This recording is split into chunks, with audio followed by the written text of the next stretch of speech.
السلام عليكم ورحمة الله تعالى وبركاته. مستمعينا أهلا بكم إلى هذا اللقاء الخاص.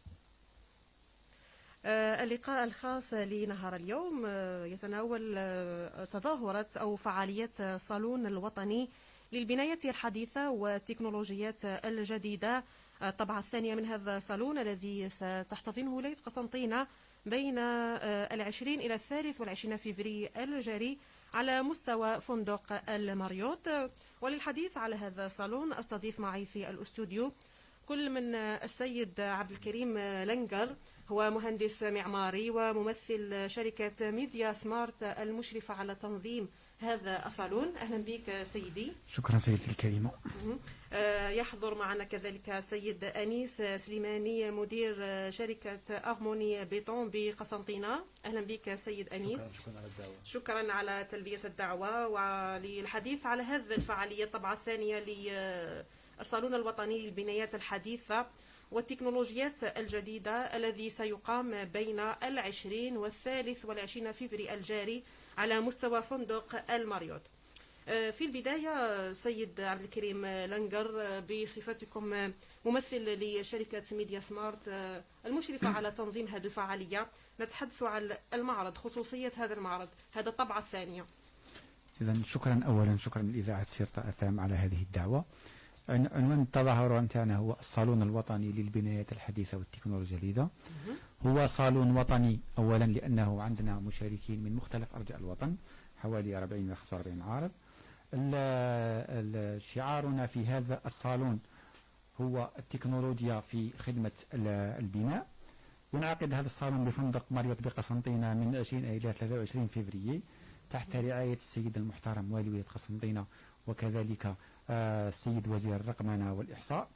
شعارنا إذن في كما قلت نقول في هذه الطبعة هذه هو التكنولوجيا في خدمة البناء، ومنه جاءتنا قبل ما نتحدثوا سيد لنجر عفوا على شعار هذا الصالون، نتحدث على المشاركين. هي مشاركة وطنية من مختلف الولايات.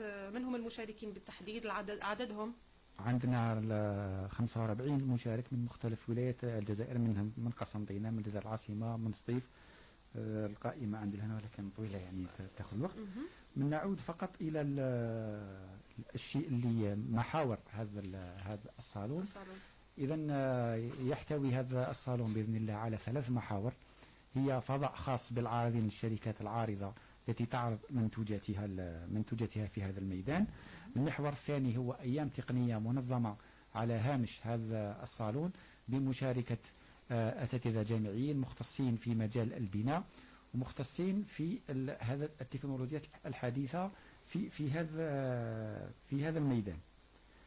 الفكرة من أجل تنظيم هذا الطبعة الثانية هذه هي جات بعد الطبعة الأولى اللي احنا كانت جد ناجحة وكان عندها صدى كبير، مما حمسنا يعني به نحاولوا أن ننظموا الطبعة هذا الطبعة الثانية. الهدف من خلال تنظيم هذا الصالون نحن نهدف أساسا إلى السعي إلى أو المساعدة في اكتشاف التكنولوجيات الحديثة في مجال البناء، وأيضا حث مختلف الأطراف الفاعلة في هذا البناء من أجل عقد شراكات اللي تكون مثمرة لجميع الأطراف. اللي ما يخفاكش باللي الزوار تاع الصالون هما من مختلف، عنا مهندسين، مقاولات الإنجاز إلى آخره. هذا الصالون أيضا يشكل فرصة للمؤسسات المشاركة باه توسع تغمونتي لا فيزيبيليتي تاعها، باه تكون حاضرة أكثر على المستوى الاقتصادي. ويشجع أيضا هذا الصالون هو فرصة للخبراء ولا للجميع المتدخلين في فعل البناء من أجل الحوار وتبادل الخبرات. تلاقي هذا مهم جدا لهذا التقنيين وهذه الشركات الناشطة في مجال البناء. طبعا ومهم جدا، وموضوع الساعة البناء الحديث أو نقول البناء الذكي لتكون فيه التكنولوجيا حاضرة بنسبة كبيرة. سيد لنجر طبعا بما أنكم مهندس معماري ولكم في المجال شوفي هو شو يدير نحن نعتبره باللي رانا في سباق مع الزمن. من أجل مواكبة ما يحدث في العالم، لأنه الدول راهي تخطات أشواط كبيرة كبيرة في هذا المجال. نحن في سباق مع الزمن، وهذا نعتبره باللي هذا واجب علينا باه نساهموا، باه مؤسسة ميديا سمارت تقدم المساهمة تاعها ولو جزء بسيط في هذا السباق اللي راه في العالم كامل. ما لا باليش ممكن المساهمة تاعنا تجي 5 10 15 20% في هذا السباق مع الزمن. سيد لنقر، نطرح لك هذا السؤال ونربط الاتصال بالمكلفة بالإعلام للصالون الوطني للبنايات الحديثة والتكنولوجيات الجديدة رادية بالجدوي. مدى مواكبة الجزائر لهذا التوجه، توجه البناء الحديث؟ مدى مواكبة الجزائر في هذا التوجه، نظن احنا رانا بدينا. هذا هو رانا في البداية. رانا في البداية، وشركة ميديا سمارت مصرة دائما على أنها تساهم في هذا البديك، لأني كما كنت نقول لك منذ قليل نحن في سباق مع الزمن. هذه التكنولوجيات الحديثة عندها تأثير كبير على الاقتصاد، على التشغيل، على عندها أثر مش غير مادي، أثر عندها مردود مادي بالنسبة للشركات، عندها مردود أيضا على قطاع الشغل، عندها على جميع مردود في على قطاع السياحة. احنا نلاحظوا باللي السائح الآن لما يجي يزور مدينة أول ما يزور هي المعالم، والمعالم هي تشد الانتباه، هي بنايات. إذن هذا المساهمة توقفوا فقط. معنا راضية على الهاتف. ألو، صباح الخير هبة. صباح الخير. راضية بالجدوي، مكلفة بالإعلام للصالون الوطني للبنايات الحديثة والتكنولوجيات الجديدة. أهلا بك على أثير الإذاعة. شكرا جزيلا هبة، أهلا مرحبا. يعني اليوم نتحدث على الطبعة الثانية للصالون الوطني للبنايات الحديثة والتكنولوجيات الجديدة، توجه جديد في الجزائر. ماذا عن هذه الفعالية التي تحتضنها ولاية قسنطينة؟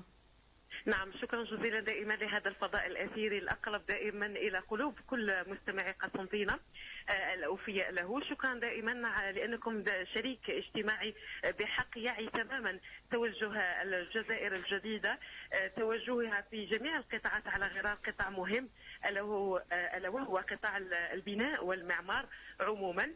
جدير بالذكر هبة أن الطبعة الثانية تحمل تحدي جديد للمؤسسات الناشئة على غرار مؤسسة ميديا سمارت، ورئيس الجمهورية أيضا والحكومة لطالما دعمت خاصة في السنوات الأخيرة مثل هذه المؤسسات، دعمتها فكرا، دعمتها بالرعاية أيضا، ونأمل أن تكون أو يكون هذا التدعيم مادي وحقيقي حتى ترى مشاريعنا النور على أرض الواقع، لأنه فيه الكثير من المبدعين الشباب من خريجي الجامعة الجزائرية التي قدمت لهم الكثير تعليم مجاني، ونحن من أبناء هذه الجامعة نحمل حلما ألا وهو إعادة الاعتبار للبناء في الجزائر قاطبة وقسنطينة بالدرجة الأولى. إن شاء الله. هو من أهداف هذا الصالون هو الدفع بمجال البناء، قطاع البناء الحديث في الجزائر، بالاستعانة بالخبرات، خبرات الطلبة وحتى المهندسين المعماريين والشركات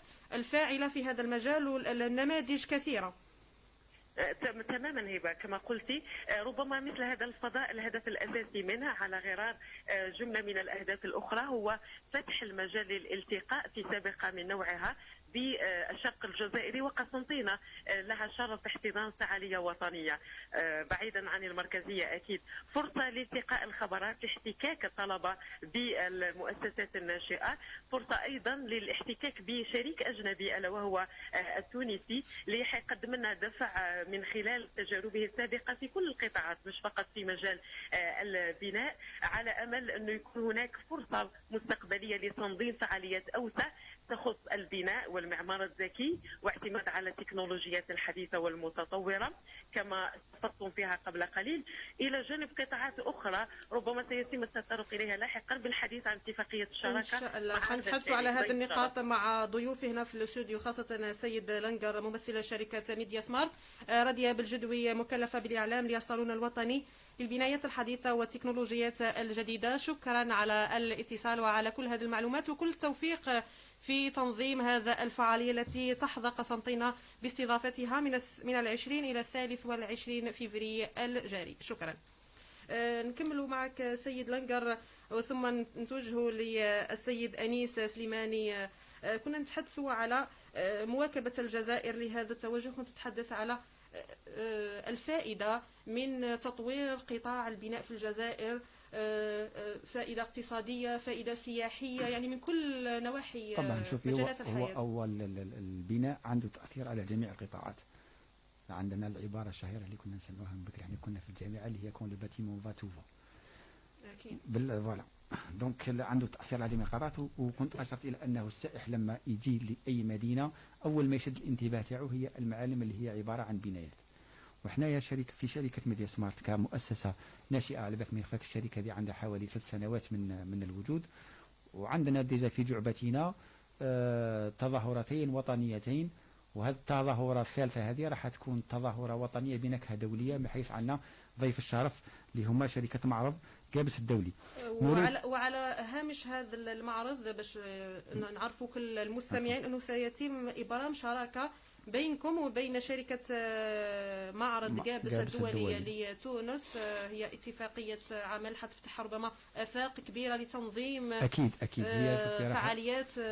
عفوا، هي الاتفاقيه الشراكه هذه تنص اساسا على تبادل الخبرات التنظيميه ومساعدة الشركات من البلدين في المساهمة في التظاهرات المتبادلة وإحنا إن شاء الله نتمنى نكتسبوا منها خبرة، لأننا مؤسسة ناشئة كما كنت نقول لك، وننتظر أنه هذه الكفاءات الشبانية الموجودة في الجزائر على غرار شركة ميديا سمارت أن يتم تشجيعها من طرف السلطات العمومية. الصالون بطبيعة الحال هو صالون وطني في مدينة قسنطينة، هي مدينة تاريخية اللي عندها ترجع إلى ممكن أكثر من 1000 سنة. سيسمح لنا من خلال هذا الصالون من أننا نتوأم التجربة تاعنا مع التجربة التونسية اللي ربما في الافاق. ربما عندكم ربما فعاليات حتنظموها مثل لقاء لرجال اعمال ان شاء الله. فيها هي في الاتفاقيه الشراكه فيها لقاءات مبرمجه، هي اتفاقيه اطاريه عامه، ومن بعد راح في كل حدث راح يتم تخصيص التحديد، ولكن المهم فيها هو انه يتلاقاو رجال الاعمال الجزائريين مع رجال الاعمال التونسيين من اجل الشراكه مع الاشقاء التونسيين. وهي حتعود اكيد هذه الشراكه بالفائده على شركه ميديا سمارت كشركه ناشئه وعندها طموحات كبيره. احنا عندنا الطموحات تعود على كامل مدينه ولايه قسنطينه. أكيد. نأمل في أن الفائدة راح تكون على جميع هذه المدينة التاريخية. لأنه مهم هذا الاحتكاك مع مؤسسة عندها باع في مجال تنظيم هذه التظاهرات الكبرى. أكيد. نعود للسيد أنيس سليماني، مدير شركة أرموني بيطون، ومن بين المشاركين في هذا الصالون. أولا أهلا بك سيدي. شكرا على تلبية الدعوة، على الحضور. مشاركتكم في المعرض. نعم، سأقدم أولا شركة أرموني بيطون. أرموني بيطون هي شركة متخصصة في مجال التهيئة العمرانية والتخطيط العمراني بالتكنولوجيات الحديثة والجديدة، وذلك من خلال ابتكارات وأفكار جديدة في ميدان التخطيط العمراني والتهيئة العمرانية. كنا شاركنا أيضا في ندوات دولية لتساهم في تطوير la participation citoyenne et habitante في le développement social et urbain. Donc كل هذه les éléments هادو يدخلوا في la dynamique تاعنا، في الديناميكية تاعنا للتقدم نحو الأمام pour apporter احنا خاطر انشغالات أرموني بيطون كانت دائما الانشغال الأول هو المواطن وهو توفير الكونفور أوربان للمواطن. سيد سليماني، مدى مواكبة شركتكم للبنايات الحديثة وتفعيل أو تطبيق التكنولوجيات الجديدة في أرض الواقع في المشاريع خاصة منجزة هنا في قسنطينة وعلى مستوى ولايات أخرى؟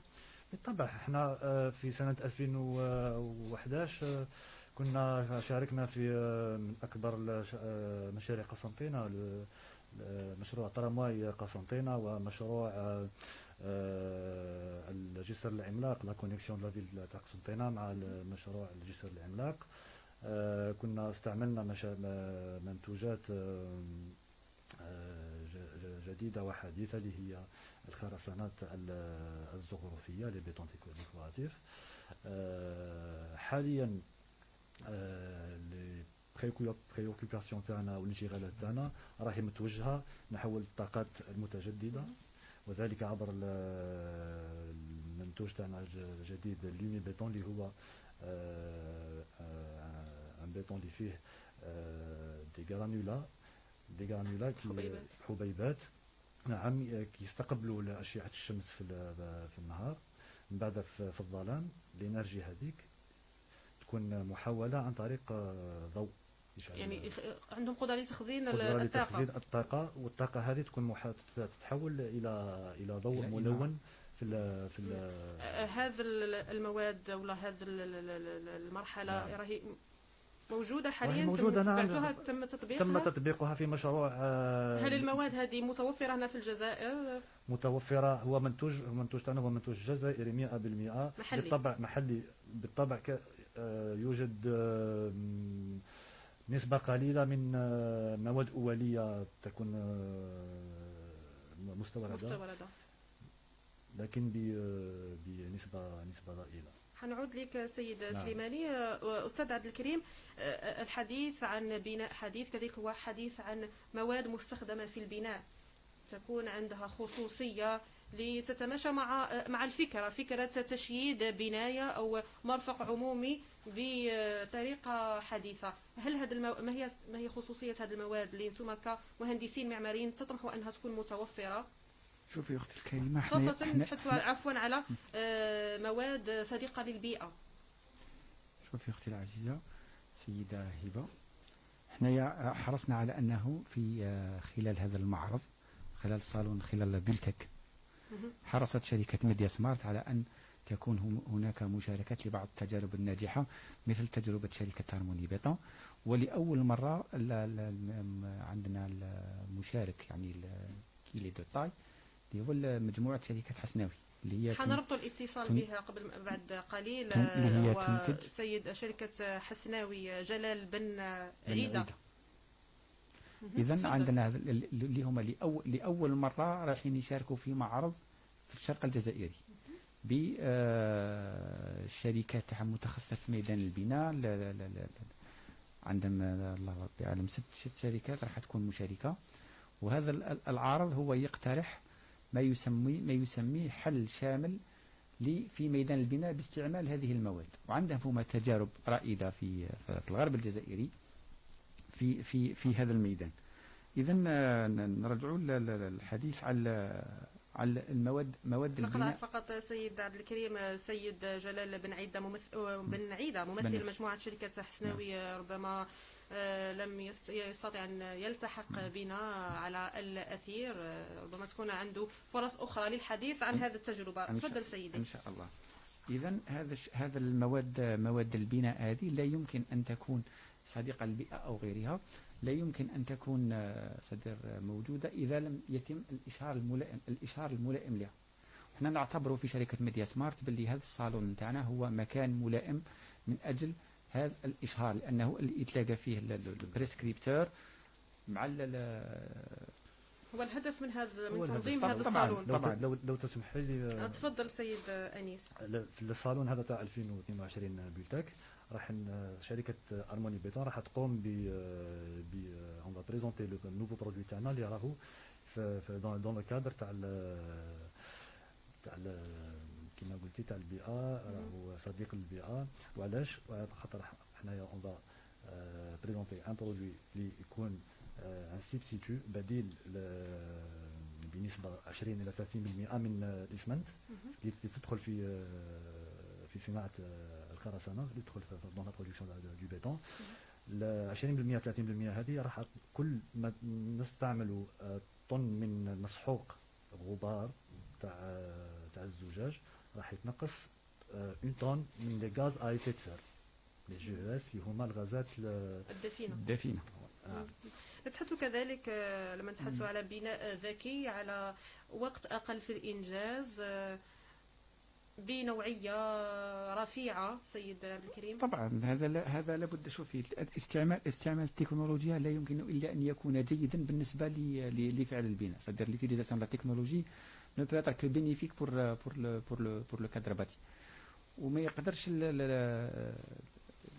الاستعمال هذا يكون لو كان ما يتلاقاوش مختلف الفاعلين. هذه اللي نأكد عليها من يعني دائما نأكد عليها احنا في شركة ميديا سمارت، هو أنه هذا الفضاء هو فضاء ليلتقي فيه جميع الفاعلين، بدءا من شركات الإنتاج، بدءا للبريسكريبتور، لمقاولات الإنجاز. وحنايا بطبيعة الحال رانا نشجعوا. احنا رانا شركة ناشئة، شركة هارموني بيطون شركة ناشئة، رانا دائما في إطار نحاولون تشجيع هذه الكفاءات الجزائرية، أكيد. لأنه في نهاية المطاف الجزائر أولى بأولادها. وماذا بينا تلاقى هذه المشاريع الناجحة من أجل كان اليوم سي سليماني مثلا الخرسانة المضيئة، كاين عرض واحد عنده منتج حتتلاقى الناس وتتبادل الخبرات. وحنا كي يتلاقى في ميديا سمارت هكذا نظن باللي رانا حطينا حجر اساس. هذا السؤال اللي حنطرحه على السيد انيس سليماني كشركه حديثه في المجال، وراكم عندكم تجارب رغم عمر انكم مؤسسه فاتيه، لكن عندكم تجارب جيده في هذا المجال. اهميه مشاركتكم في مثل هذا المعرض، هو صالون وطني يعني بصبغه وطنيه، بمشاركه العديد من الشركات من الفاعلين في المجال. المشاركة تاعنا في صالون بيتك 2022، وكنا شاركنا عن طريق الكونفيرنس في الصالون 2021 وين قدمنا المنتوج تاعنا جديد لومي بيتون. بالطبع وين يكون كاين ان ايشونج، تبادل حوار بين لي بروفيسيونيل، بين الشركات المختصة في التكنولوجيات الحديثة، يكون هناك دي بوشي de marché. Il y a toujours c'est toujours bénéfique les entreprises économiques. C'est toujours bien تاني.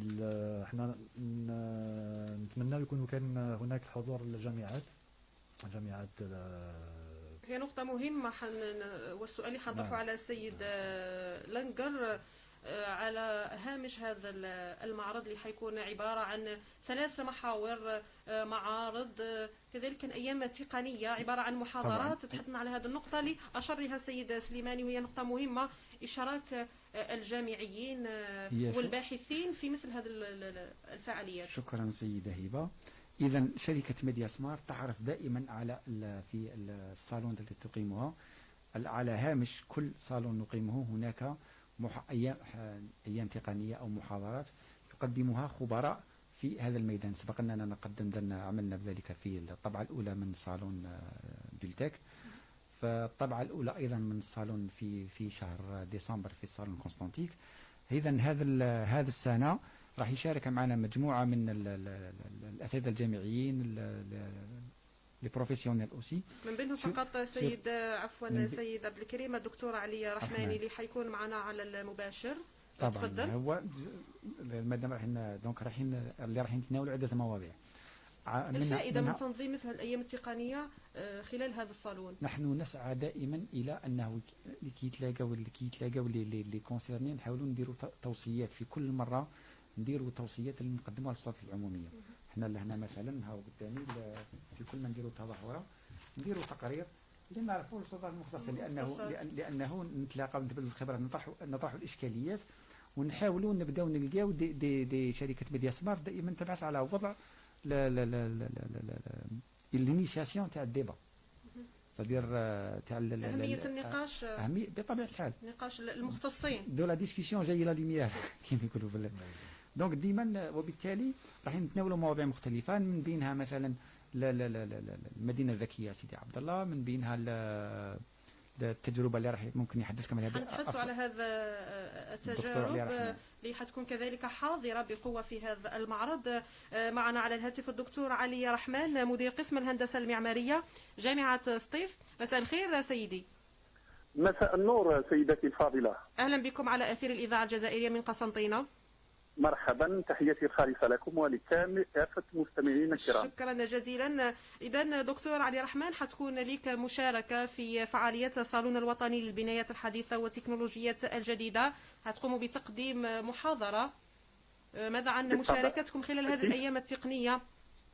أكيد إن شاء الله. هو بطبيعة الحال كان لي شرف أني شاركت في الطبعة السنة الماضية لصالون بويتك، وقمت أيضا بمداخلة فيما يخص كل ما يتعلق بمواد تكنولوجيات مواد البناء، وكان لي شرف أيضا تنشيط لقاء مباشرة بعد نهاية المحاضرة مع مجموعة من الطلبة، أين تباحثنا مختلف السبل والطرق الحديثة التي تستعمل مؤخرا في البنايات، دعنا نقول الذكية، البنايات التي تستعمل كل ما هو تكنولوجيا لتسهيل المعيشة للمواطن. سيد الرحمن، سؤال ربما نطرحه: مدى مواكبة الجامعة وتخصصات الهندسة المعمارية والتعمير لهذا التكنولوجيات الحديثة، لهذا البناء الحديث، لهذا التطور الحاصل في مجال البناء في العالم؟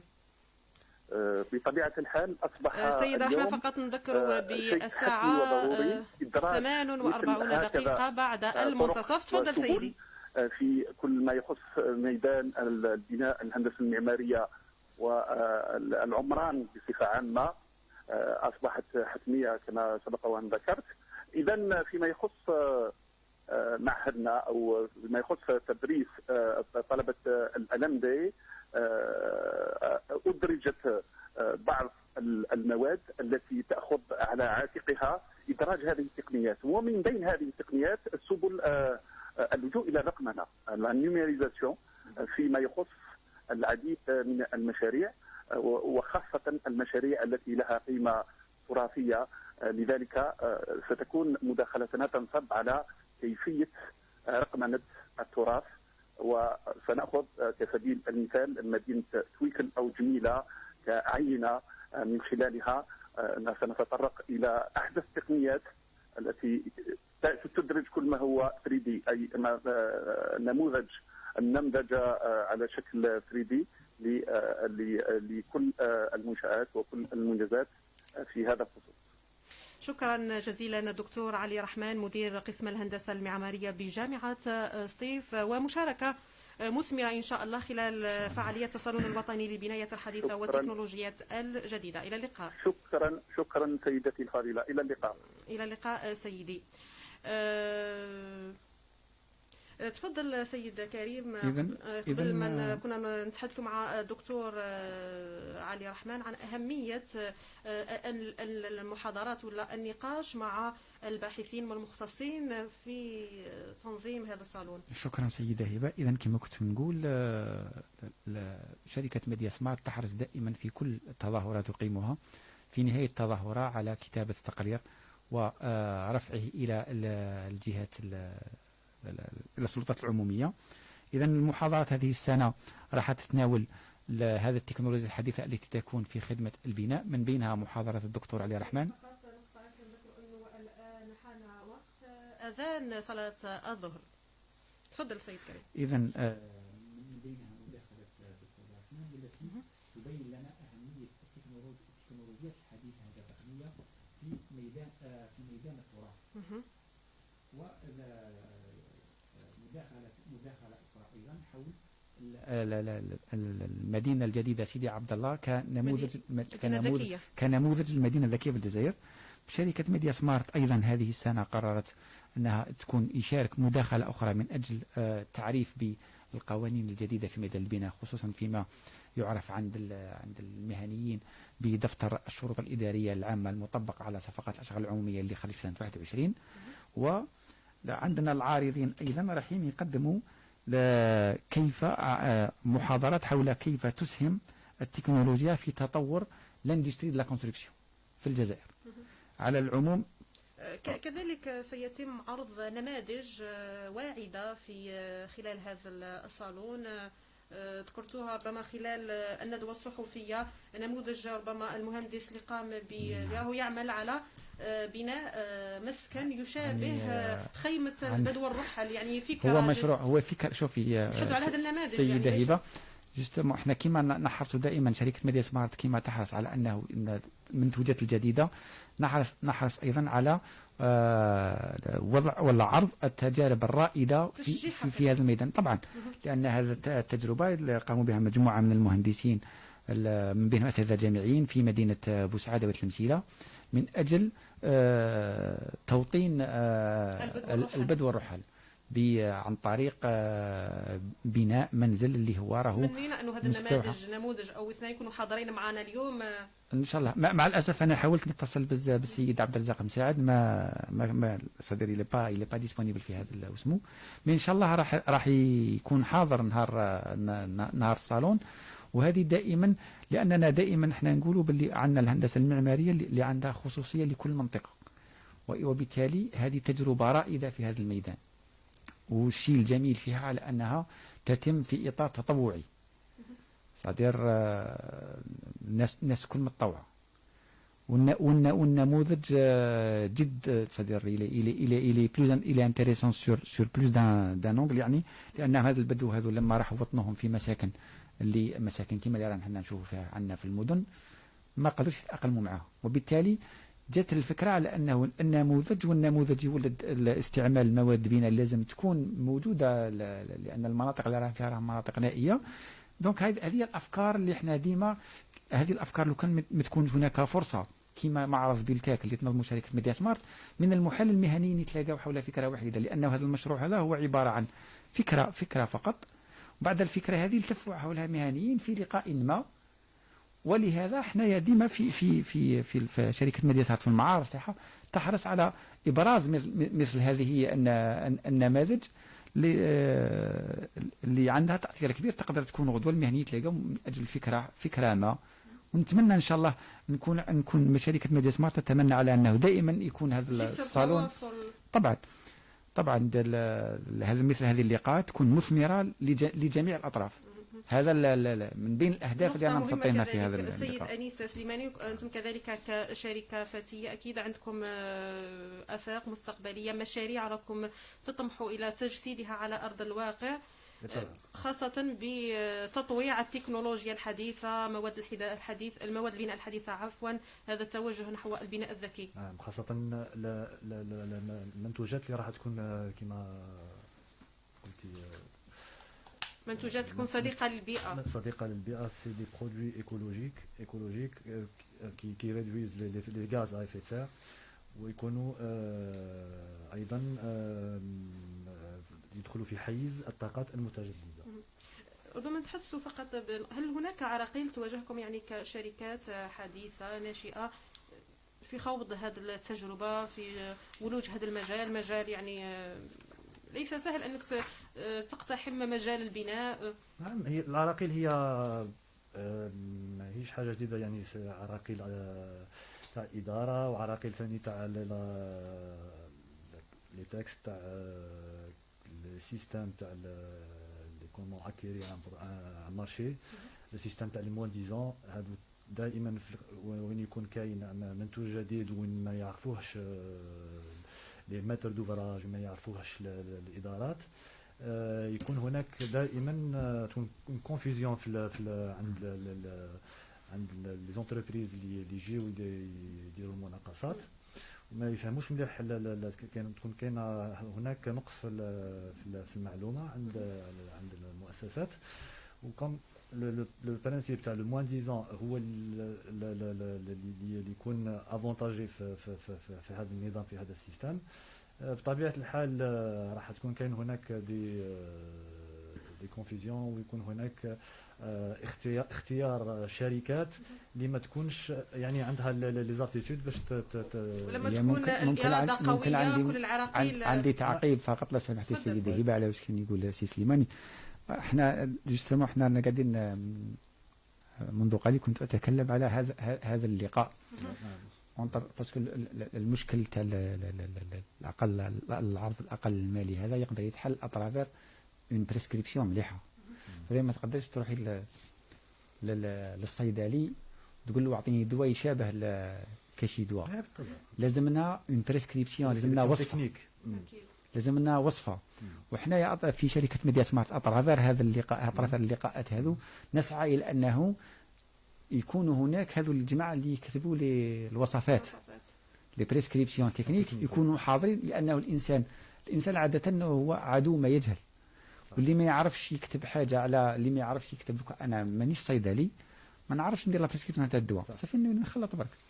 مي لو كان نتلاقى مع لا بون بيرسون اللي يعطيني لي كلي كيفاه ندير اون بريسكريبسيون، لما تطرح لي الاشكال اكيد يلقى. انا نظن لانه كثير من زوار المعرض تاعنا هما من الناس المكلفين بتحرير دفاتر الشروط. صافي اللقاءات هذه كما اللي تنظمها شركه ميديا سمارت ما تقدر تكون الا مثمره للطرفين ان شاء الله، استدير للشركات العارضه، ميم اللي البريسكريبتور هو ثاني البريسكري ان برودوي هو ضميره مطمئن وتحدث على الزوار اللي نختموا بها هذا اللقاء اللي كان شيق ومليء بالمعلومات. الصالون هو مفتوح لكل المهتمين، المواطنين، الباحثين، للطلبه. الصالون مفتوح للجميع ومجانا، انه الهدف هذا. واحنا انه حيكون من 20 الى 23 فبراير 2022 بفندق ماريوت في قسنطينه، صالون فندق الماريوت. الصالون مفتوح للجميع المواطنين وبدون مقابل، يعني راهي مجانا، لانه نحن في شركه ميديا سمارت نعتبر ان من بين المهام تاعنا، مش المهمه، من بين المهام العديده هي السعي الى نشر ثقافه البناء على الأقل في المحيط تاع الشركة تاعنا. ومن بعد عندنا طموح على أنه ممكن إن شاء الله نديروا عندنا الطموح، لأنه نجاح طبعا الأولى. شكرا سيد لنقر، هو الوقت داهمنا. السيد عبد الكريم لنقر، مهندس معماري وممثل شركة ميديا سمارت، شكرا جزيلا على كل هذه المعطيات. شكر جزيلا كذلك لسيد أنيس سليماني مدير شركة قسنطينة هارموني بيتون. إذا الموعد مع الصالون الوطني للبنايات الحديثة والتكنولوجيات الجديدة بين 20 إلى 23 فبراير الجاري بفندق الماريوت. شكرا على المتابعة وإلى اللقاء. بعد لحظات قليلة نربط أسماعكم الكريمة بالقادم.